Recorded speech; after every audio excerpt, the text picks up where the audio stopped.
करण्यासाठी प्रभू रामचंद्राचं सहकार्य. तू उन्मत आहेस, बळ उन्मत आहे, शक्ती उन्मत आहेस. तुला हे न कळे साचार, याचा गोय अर्थ तुला कळत नाही. मी सांगते, जरी मी तुमची पत्नी असेल, परंतु माझं तुम्ही ऐका. अशी असणारी तारा त्या वालीला बोलू लागली आहे. तू जिंकले सुरनराशी, मर दिले दैत्य दानवासी, काके सुधले रावणासे, श्रीरामापाशी तेन चाले. पतिराज, तुम्ही दानवाला मारलं, सुरासुराला मारलं, सगळ्याला त्रास दिला. नव्हे नव्हे, तो राजा रावण तुम्ही बघला, ताणून पाळण्यावर सुद्धा बांधला. पण ही शक्ती प्रभू रामचंद्रा समवेत चालू शकत नाही. माझं तुम्ही एवढे बारीस ऐकाच.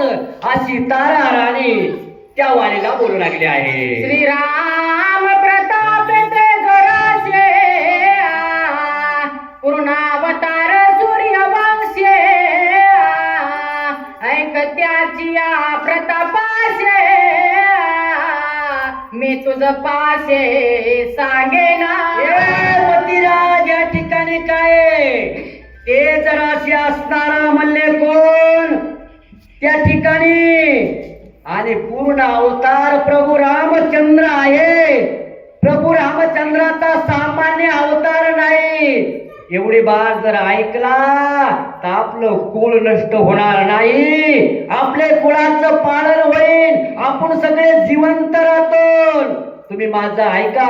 अशी कोण बोलत आहे? तारा असणारी वालीला त्या ठिकाणी बोलत आहे, बोध करत आहे. जे का आटकती ही लोका, श्रीरामे वदली ते ताटका, छेदोनी सुबाहूच्या मस्तका, मारीच देखा उडविला. रामचंद्र भगवान की जय. जी सगळ्या लोकाला अटकित करीत होती, कोण करीत होती? असणारी ताटिका, सुबाहू, त्रिसरा. अरे त्यांना सुद्धा प्रभू रामचंद्राने सोडलं नाही. एका बाणाने त्यांना उद्ध्वस्त केलेला आहे. आणि तू कोण्या झाडाचा पाला आहेस रे वाली? अरे माझा ऐक. अशी तारा राणी त्या कोणाला? वालीला बोध करत आहे. विदोनिया एक बाण, विरोधाचा घेतला प्राण, काळक बंद मारला जन, प्रतापी पूर्ण श्रीराम. ए वाली वाली नाही म्हणत बरं का, मी म्हणतोय ए पतिराज. अरे असणारा तो विरोध असणारा माग सीतेचं हरण केलं, एक्या बाणाने त्याचा खचमा केला. कबंद धावत आला, सीतेच्या हाताला धरलं. त्या प्रभू रामचंद्राने त्याचे दोन्ही हात केलं, छेदन केलं ना, त्यालाही गतप्राण केलं. पण तुझी शक्ती या ठिकाणी चालणार नाही रे पतिराज. माझ्या कंपाळाचं कुंकू तुला शाबी ठेवायचंय तर माझं तू ऐक, नाही तर माझ्या कपाळाचं कुंकू जर गेलं आज तर माझं कपाळ कसं दिसेल रे वाली. म्हणून मी तुला विनंती करते. अशी असणारी तारा त्या असणारे वालीला सांगत आहे. ज्या धनुष्य गाजला रावणा, ते चाप श्रीरामे भंगोना, केले जानकी वरना, जामदगना जिंकिला. जे रावणाच्या शरीरावर धनुष्य बाण पडला त्रिंबक नावाचा, आणि तो बाण प्रभू रामचंद्राने हातात घेतला. हातात नुसता घेतला नाही, तो तोडून मोडून फेकून दिला. आणि सीता मात्र त्याच्यामुळे वरल्या गेली. मात्र तोच बाण आणि सुद्धा भात्यात शाबीत आहे बरं का, लक्षात ठेव. असं वाणीला आणि तारा त्या ठिकाणी सांगत आहे. श्रीरामाच्या बाणा भेना, भिकारी झाला पे रावणा, चोरुनी केले जानकी हरणा, देवनी बलिदान मारीचाचे.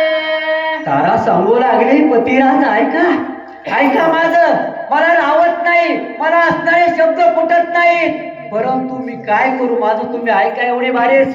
अरे असणार प्रभू रामचंद्राच्या बाणा मुळे असणारा राजा रावण भिकारी झाला.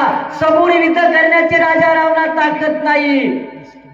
शरीरावर असणारे भगवे कपडे परिधान केले आणि परिधान केलेल्या अवतारामध्ये सीता मातेला भिक्षा मागितली आणि त्या बाणा भेन राजा रावणाने ती सीता उचलली आणि कुत्र्यासारखा चोरासारखा पळून गेला. पतिराज तुम्ही माझं ऐका, अशी तारा आपल्या पतीला बोध करत आहे. म्हणून मायबाप, पत्नी जे असं काही खरं सांगत असेल ना तर पत्नीचं जरूर ऐका, पण जर वाईट सांगत असेल तर ऐकू नका. माफी मागून बोलतो, पण चांगलं सांगितलं तर पत्नीचं ऐका.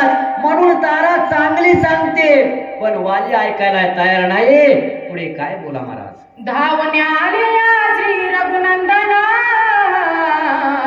एकेची घाय घेईल प्राण, येणे भय तो रावण, गेला पळून लंकेशी. राजा रावणाच्या मनात भीती निर्माण झाली. लक्षात आलं, धावण्यासाठी मागून जर प्रभू रामचंद्र आला, एकाच बाणात आपल्याला गतपरान करील.